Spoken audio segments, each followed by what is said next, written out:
첫 시간 주님께 안녕하세요. 대강교회 오훈 목사입니다. 3월 1일 수요일입니다. 하나님께서 우리에게 주신 말씀은 누가복음 12장 49절에서 59절까지 말씀입니다. 내가 불을 땅에 던지러 왔노니 이 불이 이미 붙었으면 내가 무엇을 원하리요? 나는 받을 세례가 있으니 그것이 이루어지기까지 나의 답답함이 어떠하겠느냐? 내가 세상에 화평을 주려고 온 줄로 아느냐?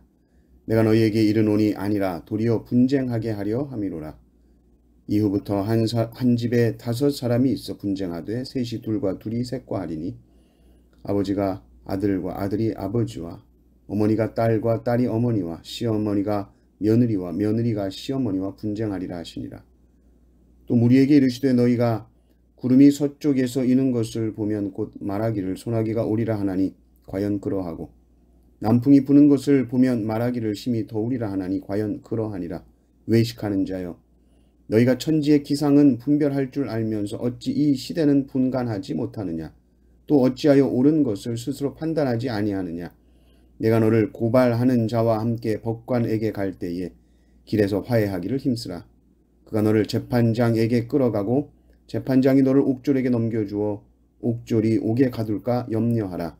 내게 이르노니 한 푼이라도 남김이 없이 갚지 아니하고서는 결코 거기서 나오지 못하리라 하시니라. 아멘. 주님은 평화를 주러 오신 분이 아니십니까? 그러나 오늘 본문은 주님이 불을 던지러 왔다고 하십니다. 화평을 주러 왔다고 생각하지 말라고 하시죠. 이것은 무슨 말씀일까요?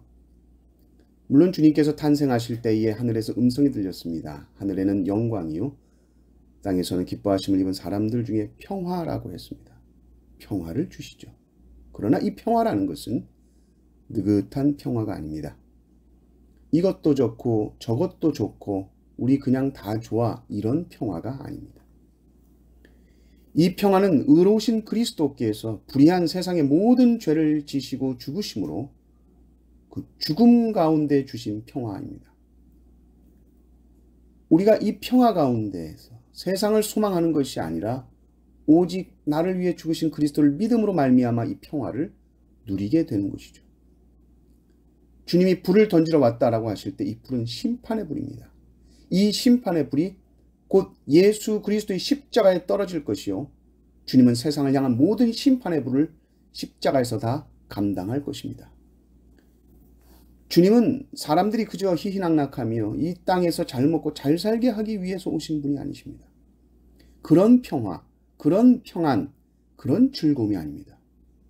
모든 인생들을 죄와 사망의 권세 아래 종노릇하게 만들어서 괴롭혔던 사탄과 마귀의 권세를 깨부수기 위해 오신 것입니다.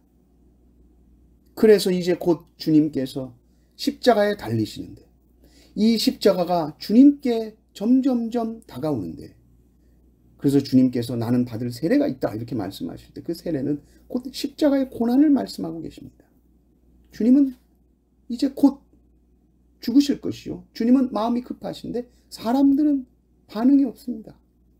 회개하지 않습니다. 돌이키지 않습니다. 엎어지고 자복하는 것이 아니라 오히려 예수님의 그 말씀을 책잡고 오히려 예수님 말씀에 귀를 닫습니다. 그 점점점 더 자신의 권력을 붙들고 있습니다. 주님은 안타깝죠. 너희가 날씨는 그렇게 잘 분별하면서 지금 이 시대는 어떻게 이렇게 분간하지 못하느냐. 병자들이 치유받고 눈먼 자가 눈을 뜨는 것을 보면서도 왜 메시아를 보지 못하느냐. 왜 나를 믿지 못하느냐. 모든 구약 백성이 기다리던 순간이 드디어 왔는데 왜 깨닫지 못하느냐. 그런 말씀이시죠. 깨닫고 돌아오라는 겁니다. 주님이 지금 우리의 모습을 보시면 어떨까요? 지금 우리의 모습도 주님이 안타까워하실까요? 우리는 구속사역에서 이제 재림만을 남겨두고 있습니다. 우리가 신앙생활을 감사함과 평안으로 하는 것이 좋지만 그것이 신앙생활을 느긋하게 하라는 말씀은 아닙니다. 2000년 전부터 오시겠다는 예수님께서 아직도 안 오셨는데 이러면서 주님은 무조건 더디 오셔. 그러면서 주님의 재림을 소망하지 않는 사람은 심히 어리석은 사람입니다. 왜냐하면 우리는 1000년, 2000년 예수님을 기다릴 수 없습니다. 우리는 살아 생전에만 주님을 기다릴 수 있습니다.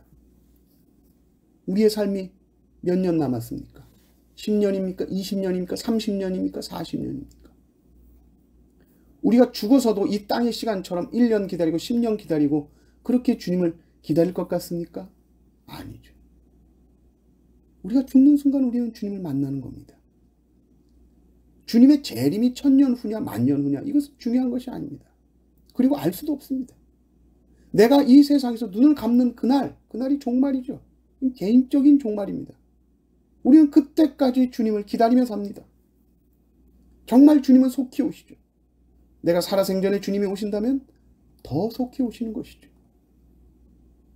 58절을 보면 법관에게 가기 전에, 재판장에 가기 전에 화해하라고 하십니다. 이것은 종말이 오기 전에 화해해야 된다는 거죠. 그 심판대 앞에 서기 전에 화해해야 된다는 것입니다. 누구와 화해를 합니까? 하나님과 화해하는 것입니다. 재판장에 가기 전까지 화해하지 않으면 더는 돌이킬 기회가 없습니다. 그 전에 하나님 앞에 엎드려야 되고 그 전에 하나님 앞에 회개해야 되는 줄 믿습니다. 하나님과 화해하는 방법은 다른 것이 없지요. 내가 가진 것으로 빚을 갚거나 변제할 수 없습니다. 오직 예수 그리스도를 의지해야 합니다. 예수 그리스도의 십자가 위에서 나의 모든 죄값이 다 치러졌다는 것을 믿음으로 고백해야 합니다. 우리가 아니라 하나님은 예수 그리스도를 보시고 우리를 자녀로 삼아 주시는 것이죠. 우리를 천국 문으로 들여보내 주시는 것이죠. 우리는 오직 그리스도 예수 안으로 들어가서 오직 그 예수 그리스도와 함께 하나님과 화평하게 됨을 믿으시기 바랍니다. 그래서 우리의 인생의 마지막이 하나님의 심판대 앞에 서는 그 마지막 시간이 가장 영광스럽고 감격스러운 시간이 되시기를 주님의 이름으로 축원합니다.